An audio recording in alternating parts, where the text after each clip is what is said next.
Samtang sa Bacolod City naman, minor de edad pilason sang ginbuno sa isa ka lalaki sa sulod sang computer shop. Nakatutok Irene Pedraso. Makita sa sininga video nga nagatindog ang lalaki sa sulod sang computer shop sa Barangay Mansilingan, Bacolod City. Nagapungko naman samtang nagakomputer ang pamatanon nga ini sang hinali na lang iniginbuno sang tinidor sang lalaki nga nagatindog.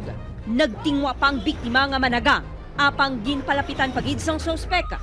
Ginkilala ang biktima nga si alias CJ, 15 anyos, samtang ang suspek amo si alias Toto, 23 anyos, nga ilaman lang tupad balay.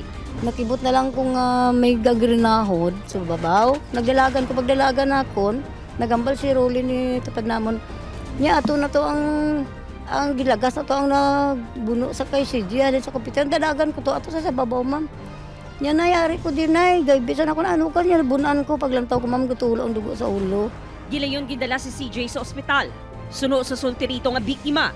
Wala ini naga-ekspektar nga bunon sang suspek, bangod wala man ini sang sala sa iya. Computer ko to, ma'am.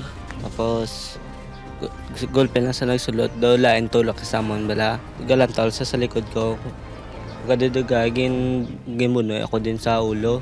Pilas sa ulo kag mga kamot ang naagom sang biktima. Suno sa Bacolod City Women's and Children Protections Desk.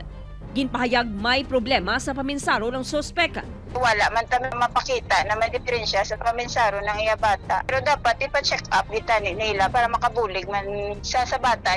O nga ginhimo, yato na wala man sa rason. Gintinguan sa news team nga makuha ang bahin sa pamilya sa suspek apang nagpamalibad sila.